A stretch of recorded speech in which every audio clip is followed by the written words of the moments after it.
Hey, Michael.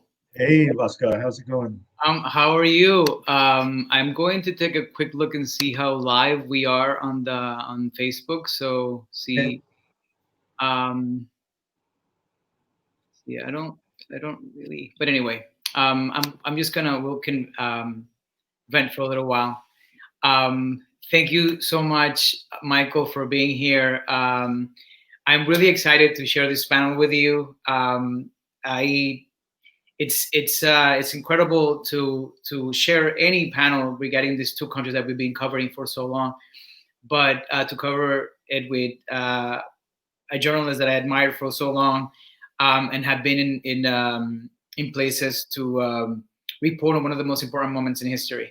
I want to take a quick minute before we start our little conversation to just thank Teatro SEA.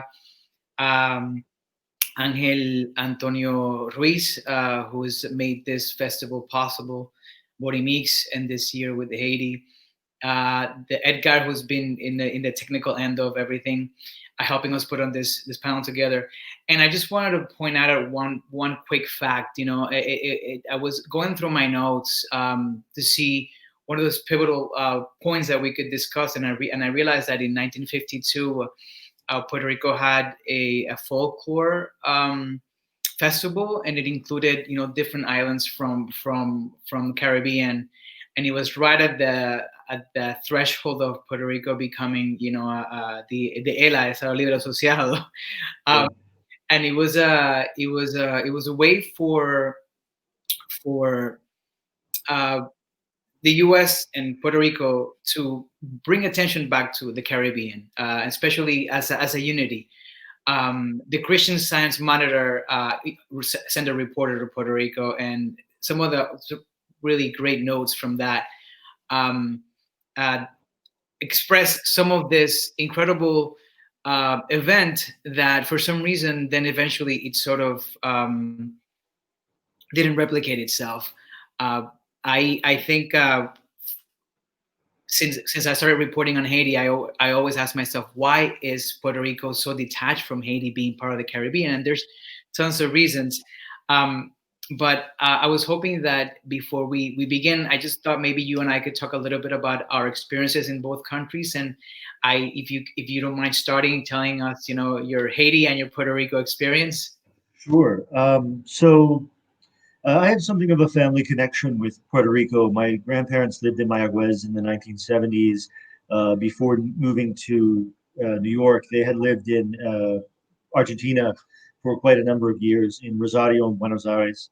And myself, I first came here about 11 years ago. I had been Haiti was kind of my first love in terms of travel and in terms of journalism. I went there for the first time in 1997 and was immediately seduced, as I think a lot of people are, by the music, the culture, the warmth of the people, the Shakespearean political dynamics that were going on. And so kept going back and back and back and lived there for basically about 4 years off and on between 2000 and 2004.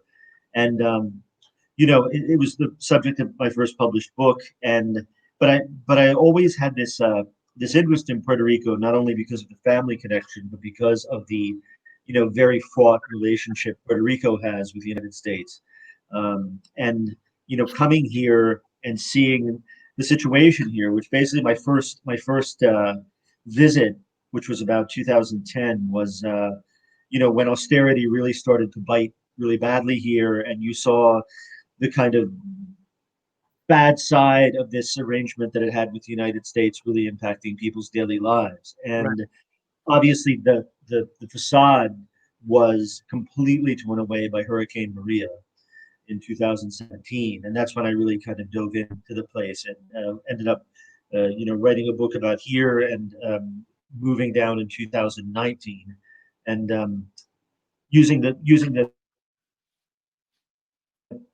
catastrophe of Maria and the aftermath as a way to examine the history of Puerto Rico's relationship with the United States. And just to note that there are several Haiti, but two Haiti books. Yeah, Right. well, So by me, there's a bunch by other people. Right, right, no, but no. including yourself. Right, right. So, and then the one when the sky fell, which is about Puerto Rico, and if that book, if people that are watching want to pick it up, it's a great, very brief history of how colonialism affected Puerto Rico, and in the context of the hurricane.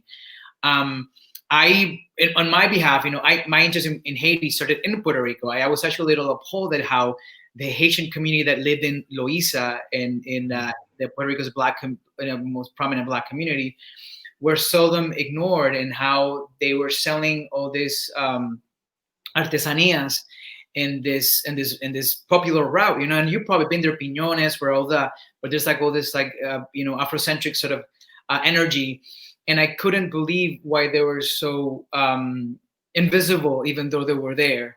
So I started investigating, and I did my entire master's thesis around the topic, interviewing several families, and I made a directed a small documentary, and that's where my Haiti interest began. Quickly after that, I mean, I think I wasn't even done with my thesis when January 2010 happened, and I was a fellow at Columbia University's Dart Center for Journalism and Trauma, and they knew of my interest, and they kind of helped me and guided me through the process of reporting during a crisis in Haiti. And then eventually, I ended up working on my own book, Puerto Príncipes, in which I trace Haiti along República Dominicana, Puerto Rico, and Haiti itself. And I eventually came full circle back and started reporting about Puerto Rico, about the municipal bond debt. And you picked up some really good points that I wanted to point out later. But I wanted to ask you a question about reporting. Um, I have two questions, and the first one, it's how we're both in places that were not our own. We're both pretty much two reporters in a country that has been battered by economy, by, like you said, the political upheaval. How did you find it? How was your strategy to penetrate Haiti and to work within Haiti? It's interesting, when I moved there and when I lived there, I was of quite modest means, as I still am, and so one of the ways that was very useful to me in terms of getting to know Haiti on a very basic daily level was I didn't have a car, so I had to take shared taxis and tap taps, which are the kind of camionettes, and moto taxis, and that was number one, great Creole practice, because at the time you're kind of a curiosity when you get into a shared taxi in Haiti, and you really got to hear what people were thinking, and the kind of everyday conversation, whether it was about the price of rice, or it was about security, or it was about upcoming elections. And I think one of the complicating factors, I guess, is when you get into the NGO world, when you get to where places have, people who have lots of money, and they have drivers, and they have compounds and stuff. Those people, I think, get, unfortunately, are sealed off in a way that doesn't really give them as much of a chance to develop a rapport with the country, so as to know kind of what's going on. I'm curious. I have for you, when you first went to Haiti, having been fairly well traveled before that and stuff. What were your impressions when you first? I mean, it was not in a perhaps typical time when you went there, but still, what were your impressions when you first started traveling around?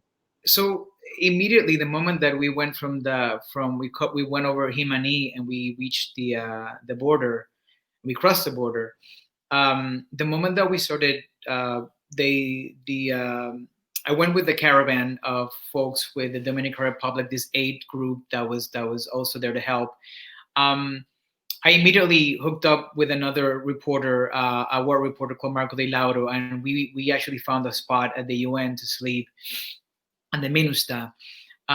The moments where we started reporting on the ground, uh, the generosity of the community, how they wanted to tell their stories, how they were so joyful to a point. I mean, I saw so much music, so much celebration in the middle of all this terrible natural disaster. I just saw a lot of hope and camaraderie. So they had, I saw at the tent in the tent camps how they had set up within weeks. They had uh, local government governing bodies. They had each camp would have people that were in charge of food. They were in charge of security. At night, they would blast music to make sure that people were awake, that there was party and celebrations, and nobody would try to come in and try to rob from other places. Um, so the immediate strategy, uh, it sort of reminds me of a book that I read by Rebecca Solnit. The name escapes me right now, but it when some of the most tragic moments, like September 11th, or um, uh, fast forward, or all over the world, but she explores specifically certain places in the on the Western Hemisphere. The camaraderie, the way that the communities come together. So that's what I experienced the most, and that I admired. And the other component was how quickly other nations and other international or aid organizations came to sort of help, but at the same time, cripple the recovery process at the same time. One, it's funny you mentioned this impulse, this human impulse to have some sort of camaraderie and community, and even some kind of cathartic release in terms of celebration. Not celebration is perhaps the best word, but some sort of like spontaneous ceremony, because that's something I saw here too. I mean, after Maria, I remember I was in Ibonito, and basically the electricity for all around the mountains was gone, except in the very center of Ibonito. Somehow there was electricity there. So that's on the Friday night I was there. Naturally, that's like where everybody came. And I remember being in some bar where it was just lit by candles because of the ambiance, not because they didn't have electricity. And there was a guitar player and a singer there, and they were playing that Mark Anthony song that's like Te Quiero Puerto Rico, the very famous one. But everyone was singing along at the tops of their lungs. And I had just driven through this island that was totally devastated, where there was almost no electricity anywhere. And people were digging themselves out of their communities with their bare hands and machetes and things like that. And yet somehow in the mountains there was still this beating heart.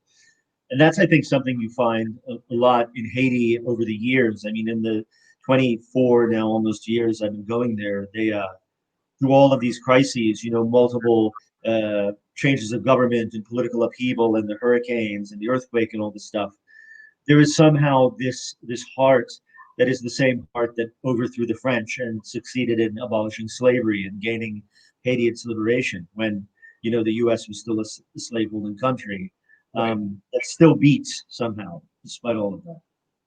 Um, I wanted to ask. I think the first when I first read your second Haiti book, I remember commenting that one of the opening scenes, it was so sublime because before we reach into the very traumatic history of the country, you talk to a family. There's a woman. There's a family there, and I wanted to explore the narratives. How you and I create narratives to give humanity and make sure that our work doesn't traumatize further by focusing on things that might distract. I mean, I think you and I have seen a lot of reporters either become the center of the story, others that have uh, been a little too fast with the trigger, tweeting away things that maybe you shouldn't have tweeted. There's Yeah. that case with Mother Jones that everybody knows about. Yeah. Um, but see, you and I are not not digital natives. We Yeah. went there to record and to think and to then ruminate and then produce. And I wanted to talk. I wanted you to tell me a little bit about how you made sure that your ethical reporting created an image of Haiti that was real, was was complete bloody at times, but at the same time not hurting the country? Um, yeah, that's a good question. I think that's something that all ethical journalists struggle with, both because of the the ethical questions themselves, and also because of the question of like, am I really getting the actual story, or are people telling me what they think that I want to hear? In Haiti, I mean, it's a complicated place, and often you see journalists go there from the outside, and they come back with this kind of "I alone escaped to tell the story" of like, oh, it was so dangerous and all this stuff. And certainly there are moments of violence and there are moments of danger, but it's also an incredibly beautiful place. It's a place that I think has the greatest tradition of literature in the Caribbean. It has half a dozen genres of music that are really vibrant and fantastic. And visual art, there's an urge to beautify things that you see on every piece of public transport when you're going around there.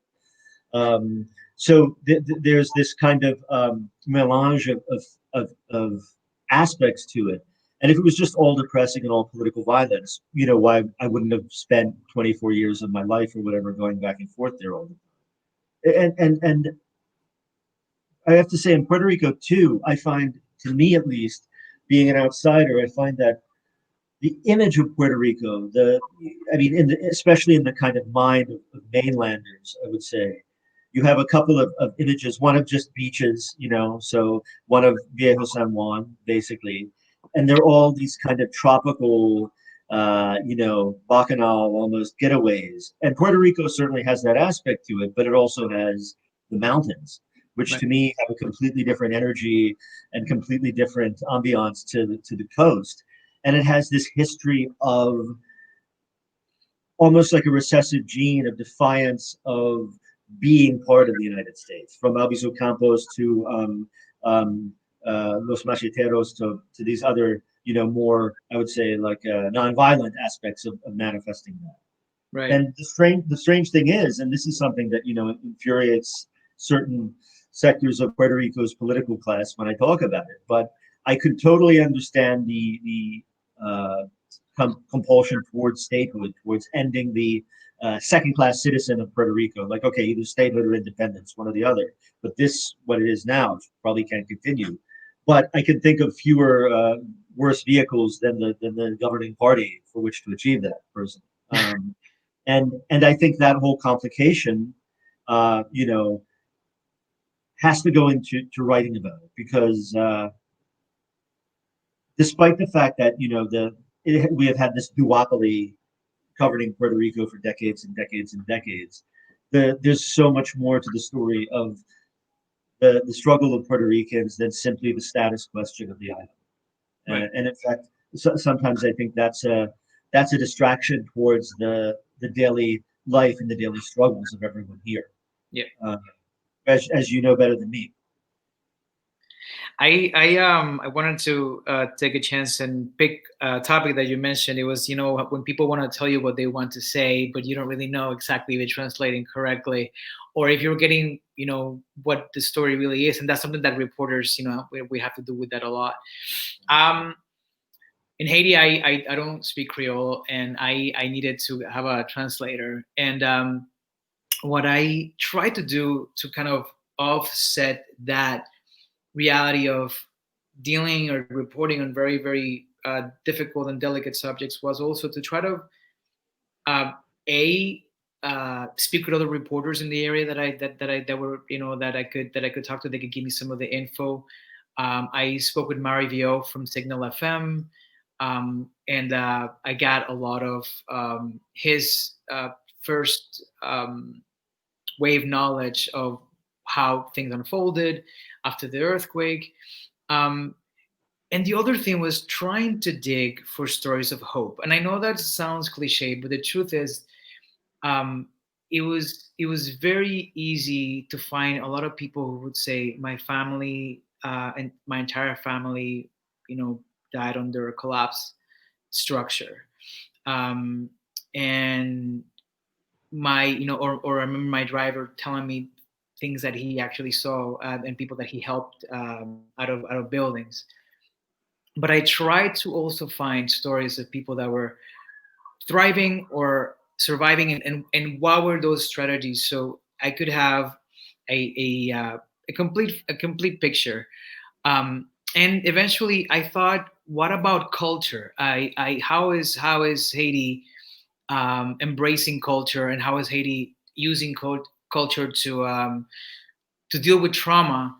And that's where I started to report on Ayiko Dance, the dance company, because the dance festival or the art festival that I traveled to with them gave me a little bit of a hint on how, when everything around them collapses, like you said, people sort of grasp to their roots. And the same way that in that bar in El Bonito, people were cheering and singing out loud because that was like a manifestation of patriotism, or at least just being together.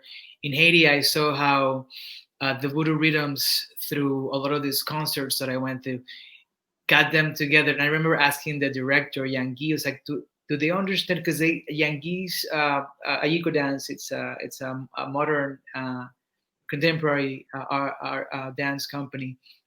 And I asked him, do you think people understand what these movements mean? And I was like, is the rhythms, the movements all recall our ancestors. And it becomes like a ventricle of communication with something bigger than themselves. So that's how I was able to report on that. Yeah.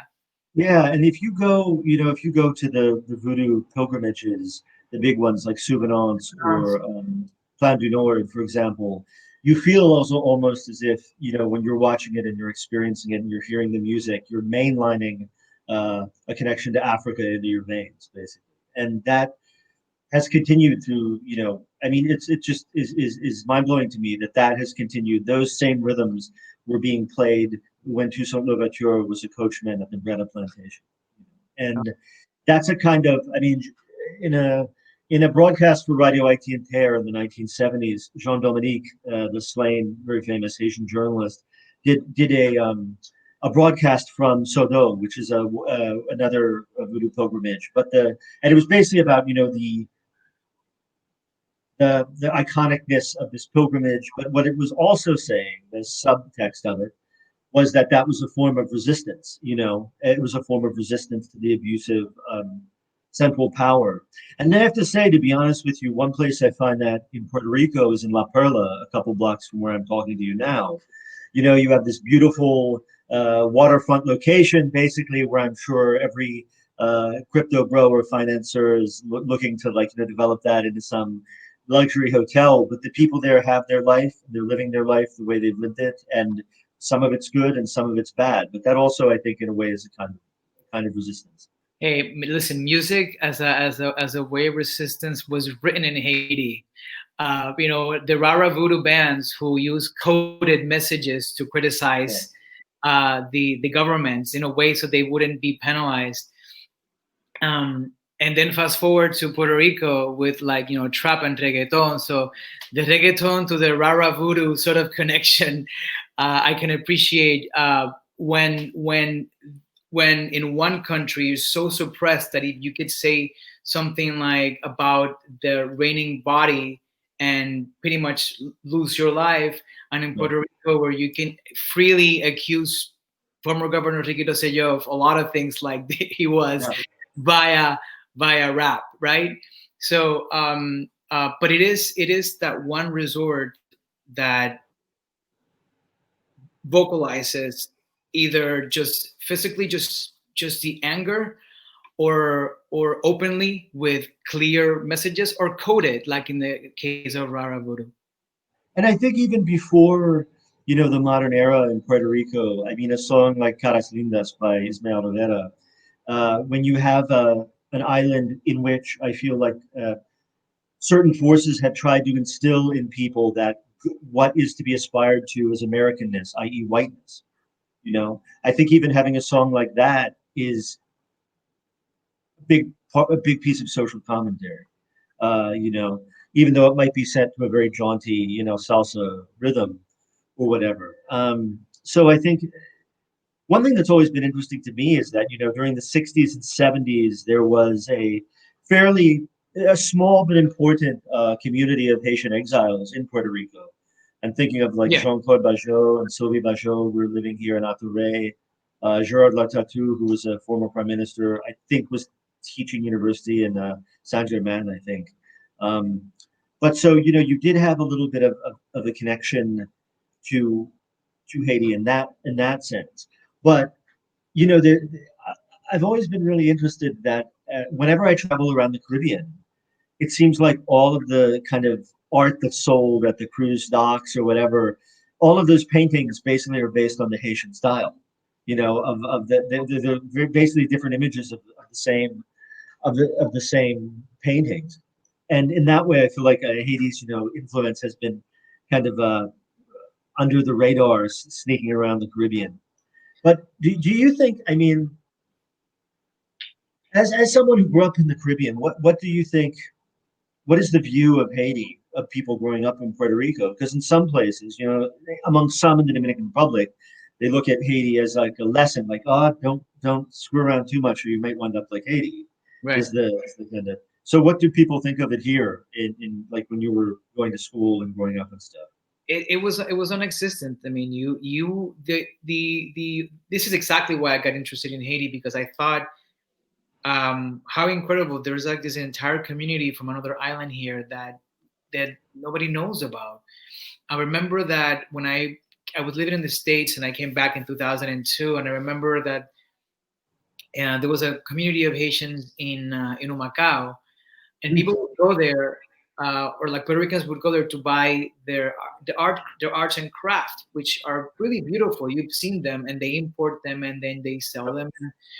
And everybody would go and say, "Oh, vamos los haitianos a comprar, you know, para regatear. Let's go to see the Haitians so we can haggle and get a cheaper price."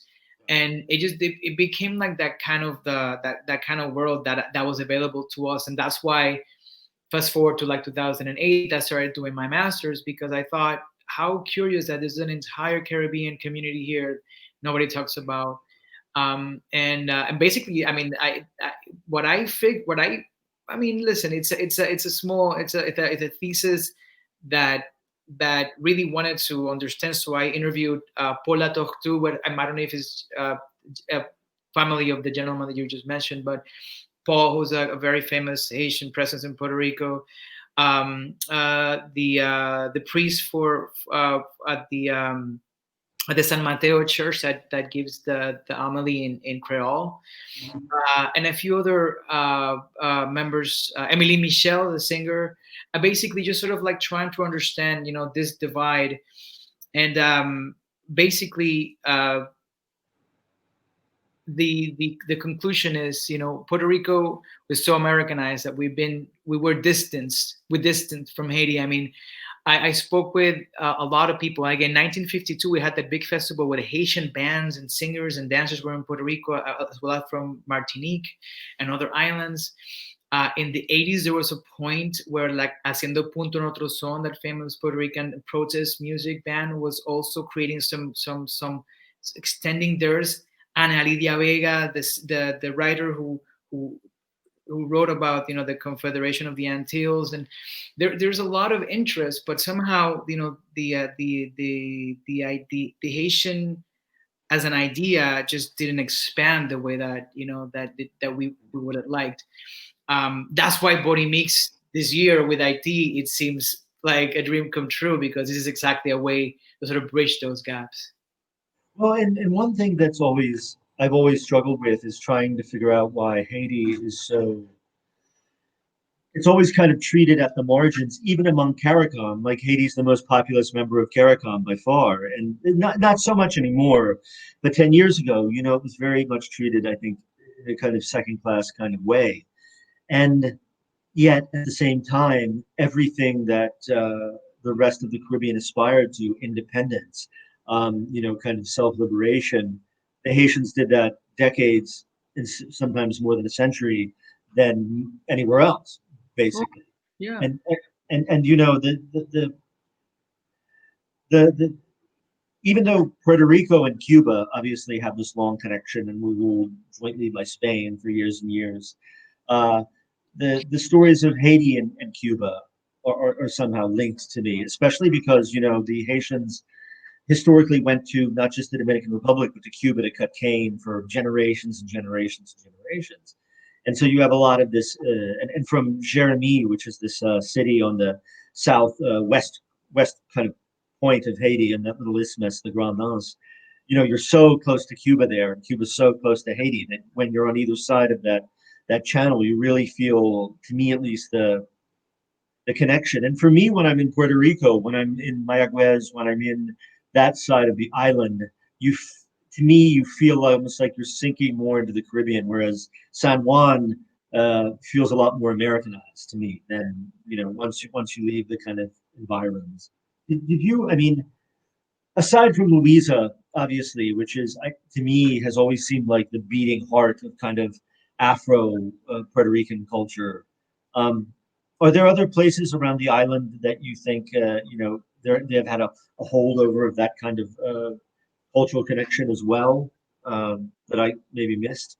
With Haiti, I not really. I mean, it was it I didn't. I mean, I did research with some musicologists from Puerto Rico who actually they're doing great work in Columbia University, and there is always influence, but there was never the connection that we would like. I mean, it still. I mean, like there is um, a spirit and a very strong uh, a music scene of bomba y plena in Mhm. Puerto Rico, but it's still not elevated the way that it should. Um, Even less so if we have any sort of influence of Haitian culture in Puerto Rico. I think that's changing a lot. I think as Puerto Rico becomes a little more open to the rest of the Caribbean, as there's a different perspective of the U.S. I mean, I that's a huge different kind of topic. I don't know if we would ever our eyes would veer, outside of the North the way that we have been looking for so long. But I do have faith that um, we start seeing the cultural benefits of reaching out, across the Caribbean Sea rather than just the Atlantic Ocean. Yeah, no, certainly. Do you think what is your analysis? I mean, of the way Dominicans are treated in Puerto Rico? Because obviously there's a large Dominican community here in Barrio Obrero and certain other neighborhoods. Um, I mean, obviously, there's some I would say there's some marginalization of that community here. Would you say that's accurate? Absolutely, absolutely. I mean, that's a very well-known fact, and in fact, there are many journalists and scholars who have studied this topic in Puerto Rico, trying to understand, and it's funny you mentioned that because I wanted to talk about the sort of like racism within the islands, which is part of why I wanted to focus on those three places when I wrote the book. It's because the history behind us had a purpose, right? So you mentioned how Haiti, became independent, right? But Haiti was a big sugar exporter, and if not, was not one of the biggest back then. I mean, at least it was supplying a lot of sugar to France. Its economy was bigger than all 13 original American colonies combined, which gives you an Exactly. idea of how much money it was produced for France. Exactly. So imagine this happening, and being the first Black Republic. What do? How do you quell that? You start creating a narrative, much like the narrative we're listening lately with the ballots in the U.S. How Yeah. do we create an alternative reality? And historians started and tried to write this narrative about Haiti, um, to scare people away from the possibility of being a Yeah. republic. And you probably can help me understand more of what happened on the U.S. side. I studied more like the Dominican side, where historians like Arturo Manuel Peña is he writes like copious work about how Haitians are uncultured, and he just creates this terrible, terrible racist narrative that permeates and leaves that kind of record in much in the same way that Justice Edward White in the insular cases did with Puerto Rico when he declared us a part of but not property of, but that are part of the U.S. Yeah. So those narratives are the ones who start creating that institutional racism that we see in Haiti and the Dominican Republic. In Puerto Rico, with the Dominican community, there I'm not exactly versed to say what the genesis is, but hey, neighbors have never been proved to be that cordial to each other in small spaces. So when uh, we started to see migration, there was a lot of discontent. But hey, it's part of our fiber now, and it's a beautiful fiber with a lot of beautiful sounds. And I can enjoy Santurce more than before. It's really interesting when when you read the contemporary accounts of the way Haiti was portrayed in the what was then the United States. Because a great after the Haitian Revolution, a great amount of landed gentry, slave owners, basically, initially moved to Cuba. And then about 10 years later, a whole bunch of them moved to New Orleans, basically doubled the size of New Orleans at the time. Right. But the whole discourse around Haiti was that, oh my God, can you believe there's a place where black rules white? And when Denmark Vesey launched his rebellion in Charleston, his whole goal was to sail to Haiti. So Haiti was eternally used as this kind of cautionary tale by the white supremacist global economic establishment, basically. Yeah. Never, and that's one of the, two phrases that absolutely drive me crazy when people write about Haiti. One is poorest country in the Western Hemisphere, which I used to fight my editors terribly about.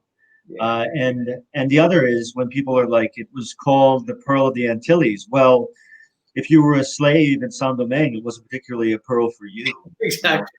And the whole idea that somehow because there was this plantation system that it was somehow better back in the day or whatever. It seems like what's the implication, which I really resist for obvious reasons. And Haiti is as hard as the struggles are that it faces every day, and the average Haitian, I do not know how they get from one day to the next. I couldn't do it with the pressures and the stress of just getting enough to eat. I don't think I could last. None of it. They are extremely proud, and they are extremely cognizant of the fact that they took their own freedom in 1804. Absolutely. That's something you can't take away from the people of the country, I think. Right. And there were many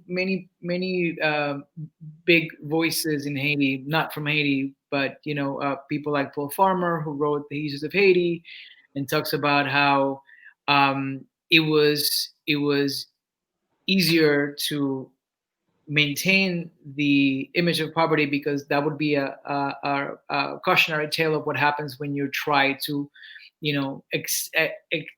escape the wrath of imperialism. Yeah. And that's a very simplistic sort of summary of that book, but it sort of goes in that direction.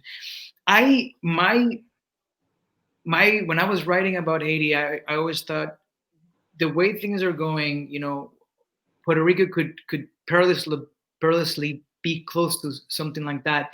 Not maybe not economically, but in terms of how in every single disaster or in um, big financial interest, um, we are um, the interests of the island are put second to all of the interests. And I wanted to ask you, you mentioned in our previous conversation that um, one of the common denominators between Haiti and Puerto Rico, it's Bill Clinton and how he affected both economies. And I wanted if you could talk a little bit about that.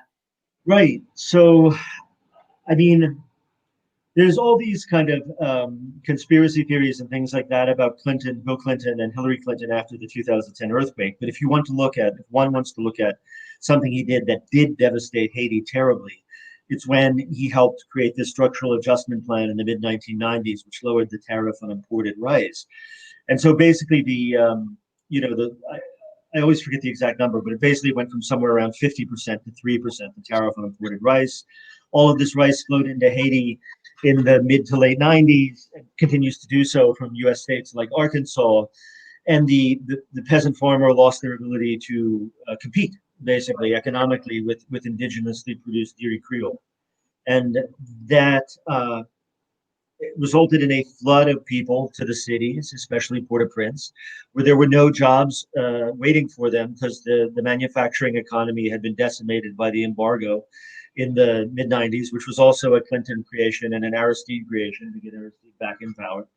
And they provided this huge mass of urban poor people that the politicians have been basically recruiting the young men of those of that class as their muscle very cynically ever since. And in Puerto Rico, of course, I mean, there was the favorable tax bracket and manufacturing advantages that had been basically the engine that kind of pulled Puerto Rico up slightly economically for about 20 or 30 years before. That was ended also in the mid 90s to raise the minimum wage in the mainland. So basically, Puerto Rico lost its favored perks in order to pay for a little bit more money for people in the mainland. And something I have to say, I mean, really, is that it may not be at the situation that Haiti is, but the political system in Puerto Rico is broken. I think it's really broken, and it doesn't serve the people. And I mean, just to me, the elections we just had, which were compromised. I mean, they just found 184 boxes of ballots that weren't counted like today. And if that happened in Bolivia or wherever, I'm talking about in Puerto Rico, not in the mainland. And if that happened in Bolivia or Haiti or something, that would be this major scandal, and the OAS would come and they would look into the election. And here, it, it's hard in a way to interpret, because when I was here for Ricky Valencia, you really felt I felt at least the sensation of a people waking up after 70 years. Like it was beautiful to see. And they won. They got rid of Roseo, who they didn't want, and then they got rid of Pierre Luisi, who was technically divested by the Supreme Court, but people were demonstrating against him as well.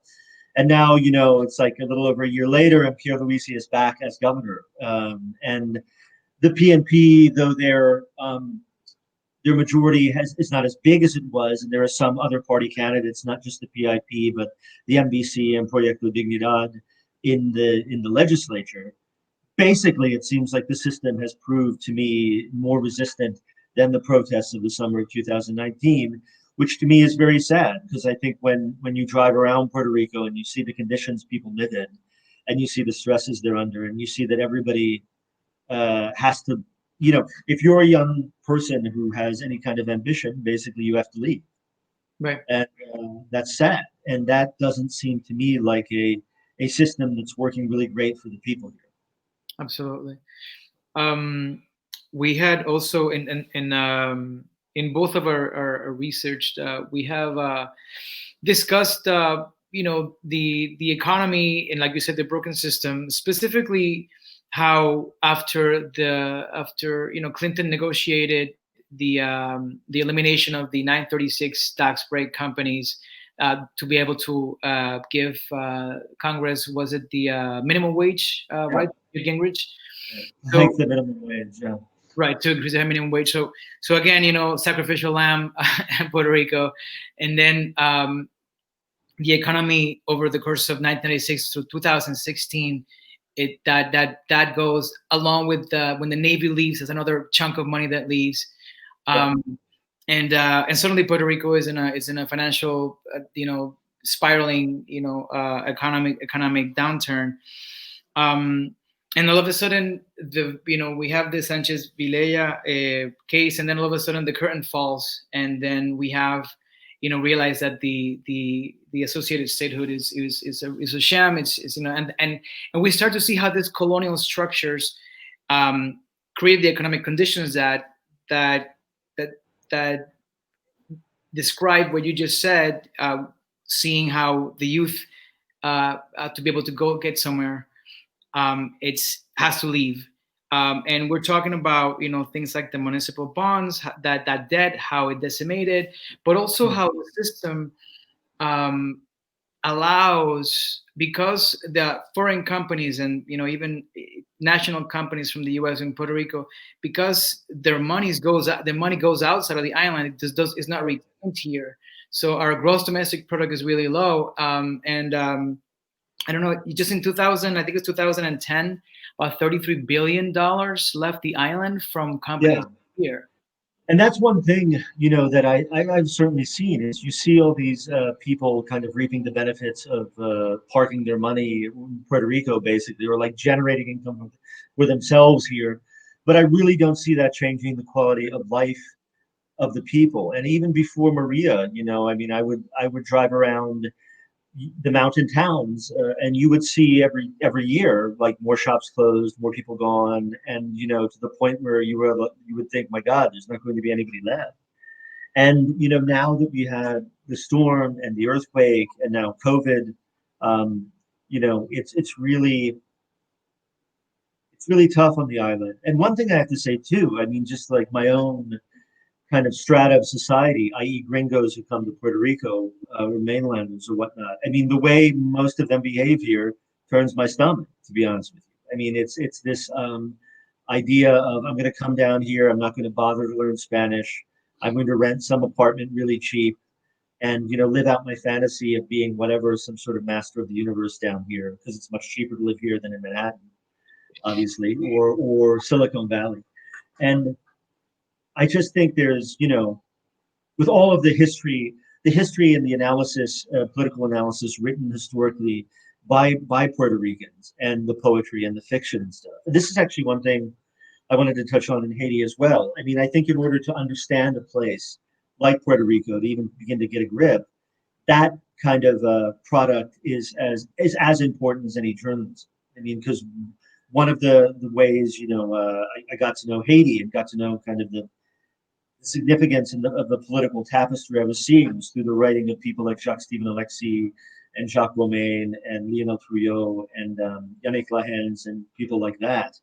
And, here as well, I mean, a book like Insularismo, Right. which is really just, opened my eyes to a lot of so many aspects of Puerto Rico's political dynamic and history and things.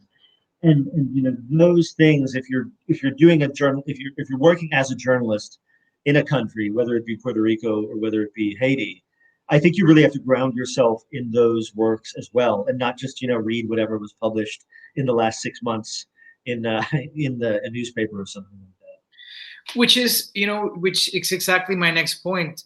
If we want to understand and have some sort of connection with our Caribbean neighbors, we have to read. And there's a ton of stuff out there. First of all, there are resources on the internet that anybody can find. I mean, we have Bello singing, here at that. the Mix, which to me was a privilege. Amélie Michel, another amazing musician. There's a ton, but you have here the Haiti Cultural Center here in New York, Yeah. where there's access to knowledge. There are exhibitions. Um, and there's also the written word. There's the when I was trying to understand, I found so little information. I mean, I eventually a lot of sociologists, like um uh I think Melanie Mooney, I think is one of her names. She writes about religion in Haiti, and there's Stephen Glock, and there's a lot of, and Silvio Torres Silent. There's a bunch of amazing scholars. And then on our side was Amy Wylands and you, and I mean, and there are a lot more, but um, I wonder why these narratives didn't weren't elevated. But again, I think it is one of our privileges, I guess, and our objectives and our responsibilities as writers to keep talking about these topics. I mean, and I'm glad that we have this forum, because we could keep inspiring folks to know more about these two beautiful places that we had the privilege to report on, and that we actually have a connection to. Yeah. And I would say too, if anybody's watching this who's like a French speaker or a French reader, I mean, there are some Haitian writers who unfortunately haven't been translated in English very much, but historians like Roger Gaillard or Georges Corvington, Thomas Madieu, people like that. Gaillard in particular was his histories from basically the liberation of Haiti to up to and including the first U.S. occupation Right. in 1915 and 1934.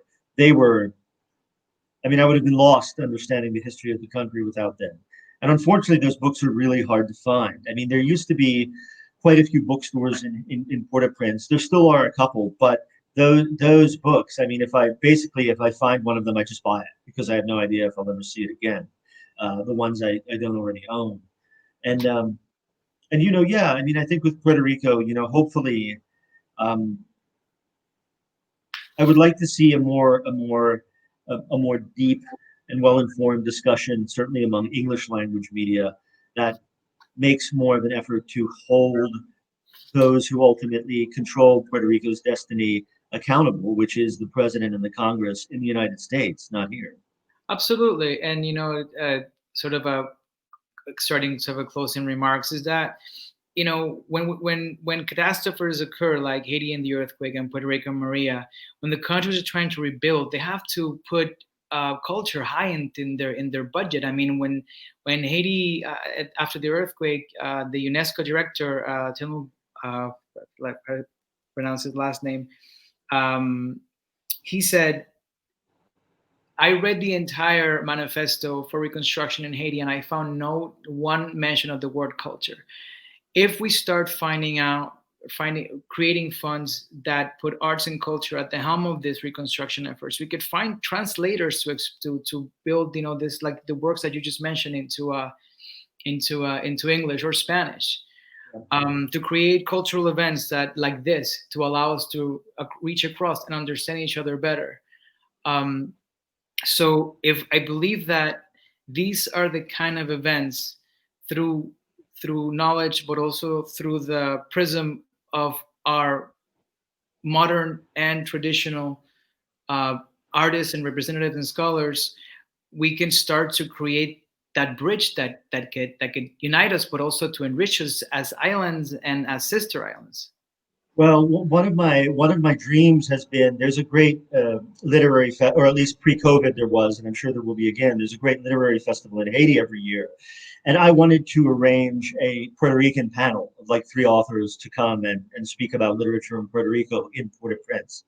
Um, because when I can't remember the name of it, but there's this little pop-up bookstore in Santurce here that I go to sometimes, and there you'll find these almost limited edition boutique, beautifully designed books of poetry and literature. Which I mean, I love buying stuff like that. I love buying these lovingly designed things that someone really has put their heart and soul into, and reading them gives you a real insight into the true experience of people here, not the fun in the sun cliche that they try to get everyone to come down here to Isla Verde or whatever, but the actual experience of what does it feel to grow up in Lares and the place that your mind thinks of as a big city is Mayagüez or Ponce, not New York or whatever. And I Absolutely. think there's so much exchange and there's so much commonality that could be shared by these two islands. I'd love to see it kind of given a little push so that could happen. I think to add to that, I also love to see Haitian and Puerto Rican artists, writers, dancers, musicians, choreographers get the spotlight, get the chance, to travel the world. I mean, I've seen a lot through Ayiko dance, but they relied mostly on international funds, and and countries and places get really generous after a tragedy. Puerto Rico received a lot of grants through many famous art foundations to impulse a lot of work. Um, uh, and that's great that we get that international hand, but I think it also has to come from within. So the voices that are speaking from the island are also from within the island. I don't mind being a voice that goes to any country and tries to elevate, justice, and equality, or just simply celebrate art. But I'd like to, see that generation that you just mentioned earlier, the young and the young, and I mean not in age wise, but the young as in incipient, as in that have a lot more to offer. All those artists in any age to shine and to become beacons of those spaces that we rarely see. Yeah, no, I agree. As the you know, as the title of my book says, Haiti will not perish, and I think the same thing about Puerto Rico as well. So, All right, Michael, this has been amazing. Thank you so much. It's so good to see you. Uh, likewise, if listen, if your book, where's your book available? It's on Amazon. everywhere. Yeah, I mean, it's on Amazon, it's on PALS. It's carried by a few. I mean, I'm not sure what the bookstore scene is like in New York right now, if places are open or not. Oh, But it's people are being reckless now. Don't worry. okay, yeah, I was gonna say like, yeah, you can find it. I think McNally Jackson was carrying it. Well, But yeah, I mean, I'd love to. Hopefully we can let's try and hash this all over in on the other side of the COVID epidemic at maybe some dive bar on the Lower East Side or something like that. absolutely. Hey, it's been waiting for us. Yeah, Uh, so I think we'd like to conclude this amazing panel. Thank you again, Antonio Antonio Ruiz. Thank you, Edgar, for your help and your assistance. To Teatro SEA. Um, and overall to Haiti and Puerto Rico for inspiring us, for giving us, light and impulsing us for the most, for our adult lives as writers. And I think that there's a lot more fuel there for us in these beautiful places. And thank you everybody for tuning in. And I'll hopefully, if you have any questions, my name is Huáscar Robles and Michael Diver. You can talk to us in Facebook. And you're interested in our work, it's also available through us or through different media. So just ask. Okay. So thank you and have a great night. bye everybody. Bye, Westcott. Take care.